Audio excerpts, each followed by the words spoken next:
Buenas tardes, hermanos y hermanas. Podemos abrir alguna de estas Biblias, por favor.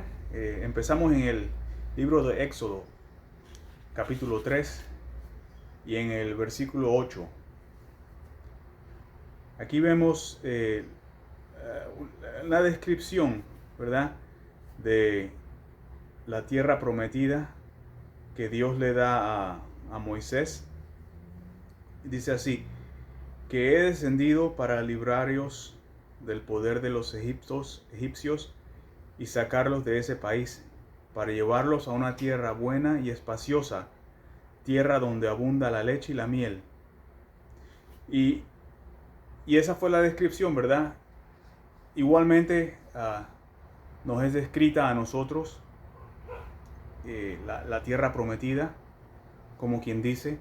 El Señor nos dice que a donde vamos no va a haber dolor, ni lágrimas, ni sufrimiento. Todo eso se queda por detrás.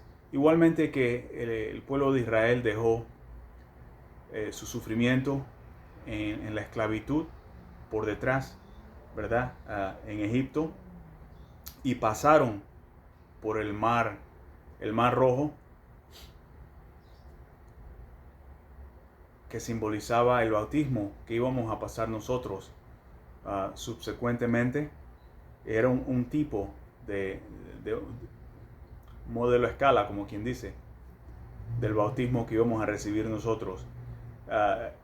Igualmente que Israel no pudo regresar a través del mar para Egipto como quisieran. Si hubieran querido, no hubieran podido. El bautismo, ¿verdad?, simboliza el entierro de la vida anterior, y cuando salimos del agua simboliza el nacimiento nuevo, ¿verdad? Y como sabemos, una persona que muere no puede regresar.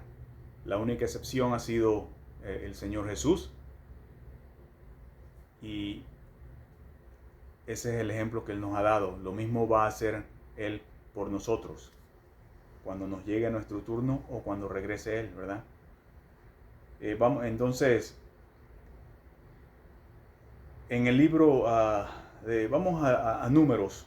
Vamos a echar un poquito para adelante al libro de Números.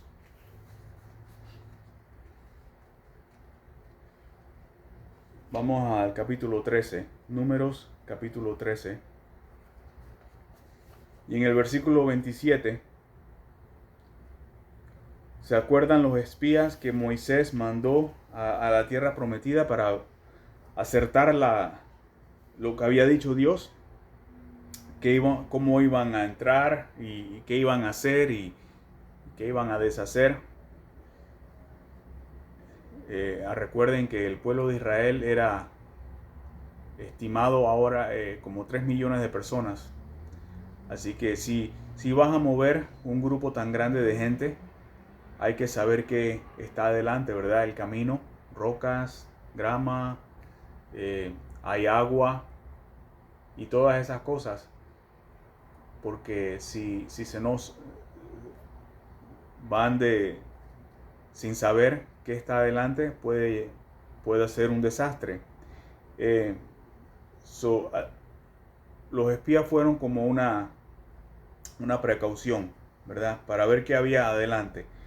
Y en el versículo 27, este fue el informe: fuimos al país al que nos enviaste, y por cierto que allí abunda la leche y la miel. Aquí pueden ver sus frutos. Y así continúan ellos la descripción, que es la misma descripción que Dios dijo, ¿verdad? Abundancia de leche y miel y todo lo demás que se necesita para una vida sana y una vida positiva y una vida feliz. Hemos encontrado en este lugar una tierra de gran abundancia. En el mismo capítulo vamos al versículo 28. Dicen ellos: pero el pueblo que allí habita es poderoso, y sus ciudades son enormes y están fortificadas.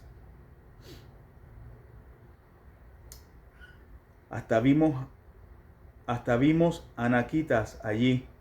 Los amalecitas habitan el Negev, los hititas, jebuseos y amorreos viven en las montañas, y los cananeos ocupan la zona costera y la ribera del río Jordán.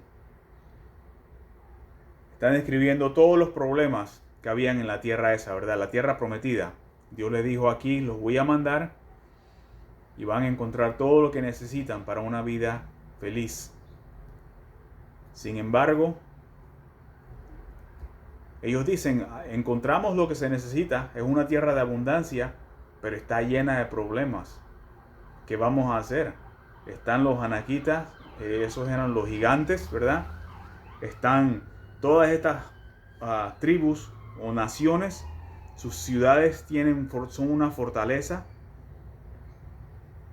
Señor, ¿por qué me mandaste aquí? ¿Verdad? Esto es un problema. Estaban ellos perdiendo la fuerza por simplemente ver lo que estaba por delante. Versículo 30. Caleb hizo callar al pueblo ante Moisés y dijo: subamos a conquistar esta tierra. Estoy seguro de que podremos hacerlo. Pero los que habían ido con él respondieron: no podemos combatir contra esa gente, son más fuertes que nosotros. Y comenzaron a esparcir entre los israelitas falsos rumores acerca de la tierra que habían explorado. Decían: la tierra que hemos explorado se traga a sus habitantes, y los hombres que allí vimos son enormes. Hasta vimos anaquitas. Comparados con ellos, parecíamos langostas, y así nos veían ellos a nosotros. Una vez más está la gente diciendo: mira, no podemos ir. Yo sé que eso es lo que dijo Dios, yo sé que esa es la promesa que Dios nos dio, pero está fea la cosa. Vimos hasta gigantes ahí, y esa es la trampa también, ¿verdad?, que podemos caer nosotros. Recibimos el Espíritu Santo, hemos visto qué es lo que Dios nos ha prometido, nos dio el Espíritu Santo con evidencia.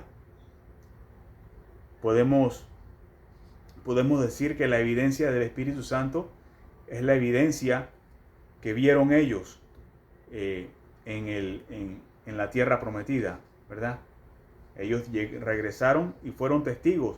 Dijeron: hemos visto la tierra y es llena de abundancia. Hemos recibido el Espíritu y sabemos que Dios es real. Pero los problemas, tantas cosas alrededor que están aquí para quitarme la felicidad que Dios me ha prometido, ¿verdad?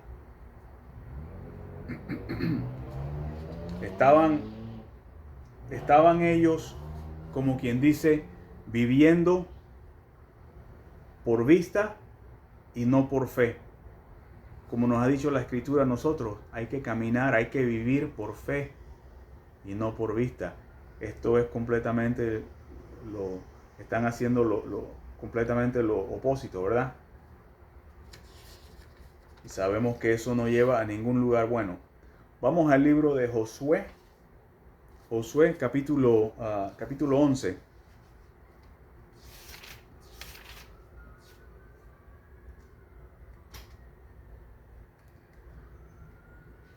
Josué capítulo 11 y en el versículo 20.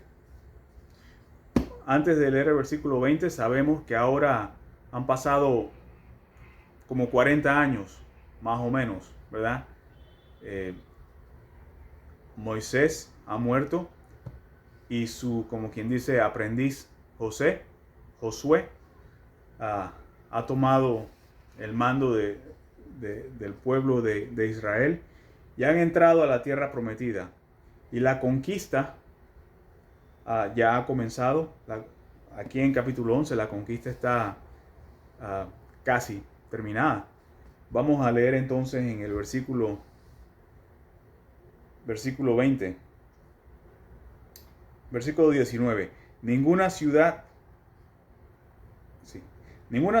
hizo tratado de ayuda mutua con los israelitas, excepto los heveos de Gabaón. A todas esas ciudades Josué las derrotó en el campo de batalla, porque el Señor endureció el corazón de los enemigos para que entablaran guerra con Israel. Así serían exterminados sin compasión alguna, según el mandato que el Señor le había dado a Moisés. Vemos que el mandato era destruir todas estas tribus, todas estas naciones, porque las costumbres de ellos eran completamente diferentes a las costumbres que Dios había dicho a Israel que ellos debían seguir, de acuerdo con su ley, ¿verdad? Las costumbres de esta gente eran completamente diferentes. Igual que las costumbres del mundo hoy en día. Y se están poniendo peor, ¿verdad? Solamente hay que ver en las noticias y vemos que llaman lo que es lo que está muy mal en los ojos de Dios, dicen ellos que es lo máximo, es lo mejor. Sabemos nosotros que eso no es así, ¿verdad? Pero ese era el mandamiento de Dios. Y a nosotros también nos han dado el mandamiento que debemos terminar nuestros vínculos con todas esas cosas que eran parte de nuestra vida anterior. El Señor nos dice, dejen esas cosas en el agua del bautismo, en la tumba, ¿verdad? La tumba simbólica. Se queda eso ahí. Y sabemos que la muerte, simbólica o no, es finalidad. Terminen con eso y apártense de eso y caminen conmigo de ahora en adelante.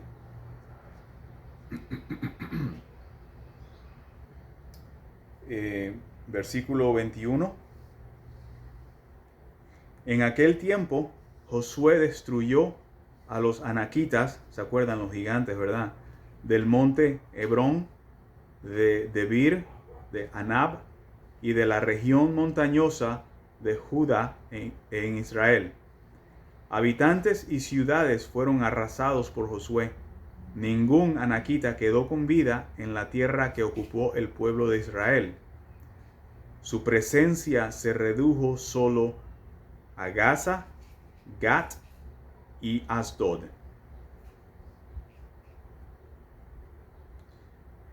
Así logró Josué conquistar toda aquella tierra, conforme a la orden que el Señor le había dado a Moisés, y se la entregó con herencia al pueblo de Israel, según la distribución tribal.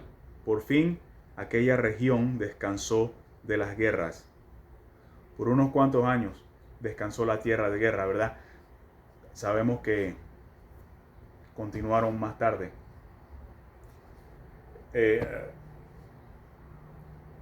Vamos ahora al libro de Primera de Samuel.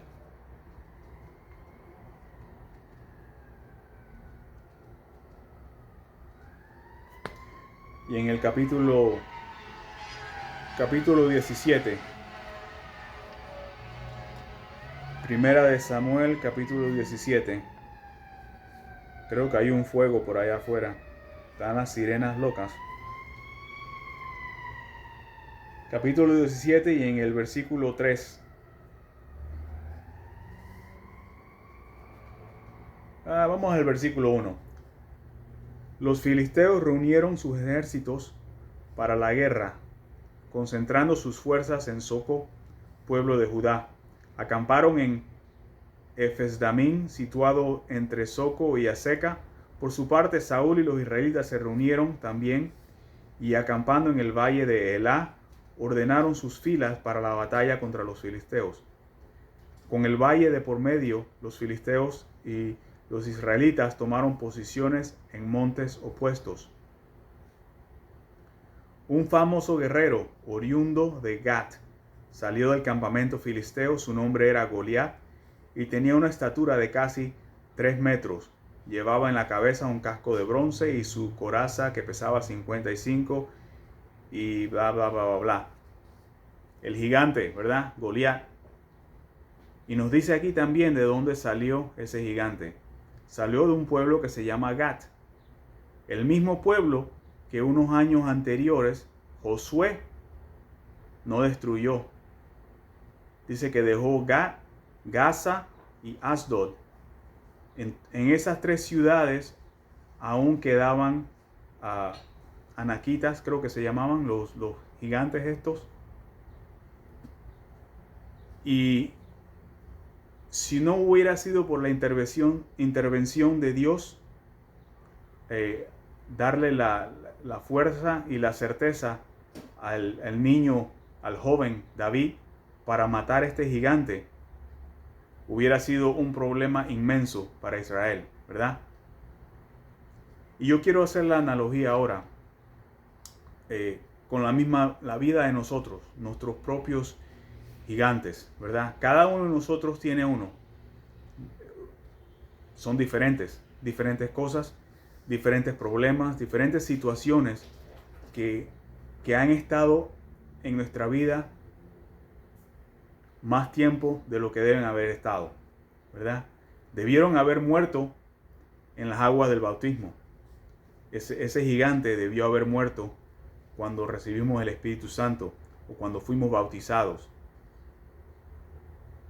Pero sin embargo, todos tenemos un pueblo de Gad o un pueblo de Asdod, en donde este gigante ha quedado vivo y su familia, ¿verdad? Josué dejó vivir a los abuelos o a los bisabuelos de Goliat. Y años después, mire qué problema se puso la cosa. Porque el mandamiento de Dios no fue seguido al pie de la letra como debió haber sido. Y somos culpables todos nosotros, ¿verdad? Generalmente no queremos hacer estas cosas, pero por cualquier razón ha quedado vivo ese gigante en la vida. Y a medida que pasa el tiempo, se pone más grande y el problema se pone más difícil para erradicar.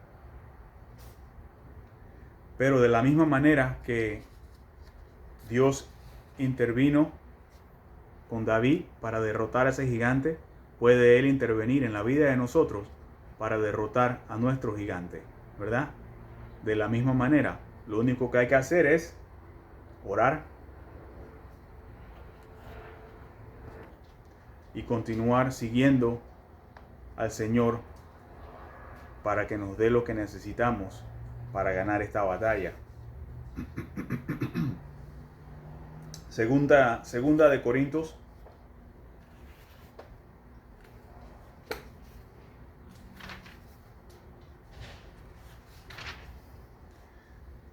Segunda de Corintios capítulo 5.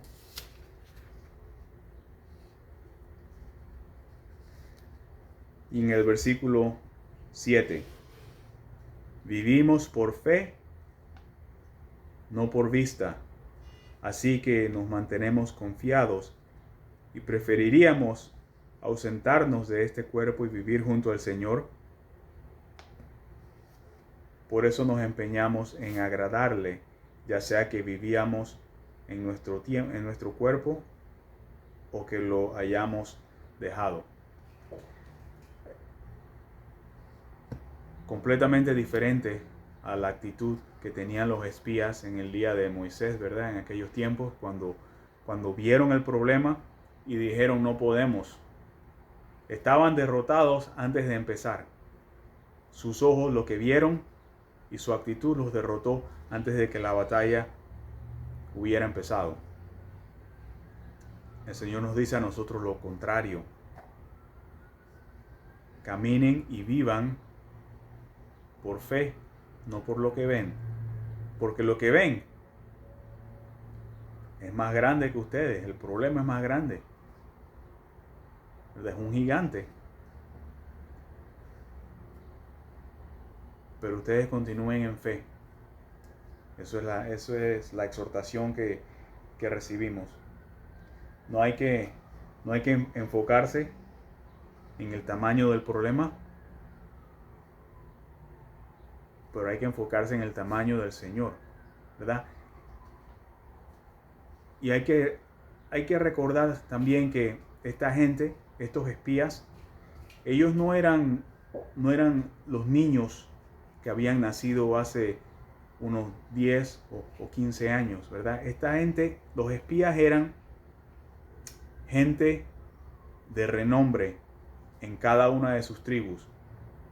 Y ellos llegaron a esa posición por tiempo y experiencia. Esta gente vieron con esos mismos ojos que ahora decían no podemos. Ellos vieron la destrucción de Egipto, ¿verdad? Por la mano de Dios. Ellos vieron el Mar Rojo partir por el poder de Dios con esos mismos ojos, ¿verdad? Pero se olvidaron. Se olvidaron ellos del poder de Dios, de lo que Dios puede hacer. Y nosotros no somos inmunes a eso tampoco, ¿verdad? Cada uno de nosotros, número uno, recibimos el Espíritu Santo. Ese fue nuestro primer milagro. Algunos de nosotros tal vez hayan tenido un milagro anterior a ese. Pero ese fue un milagro. Y después de eso, Dios nos ha sanado, ha proveído, ha hecho millones de cosas. No solamente en la vida nuestra, pero en la vida de otros santos, en la vida de familia, en la vida de otras personas con quien tenemos contacto. No nos olvidemos de eso, como se olvidaron ellos cuando salieron de Egipto. Y usemos ese recuerdo, usemos esos testimonios para fortalecernos ahora y acordarnos que Dios puede. Con Dios todo es posible. Ese gigante es un enano, es una hormiga enfrente del Dios que provee para nosotros.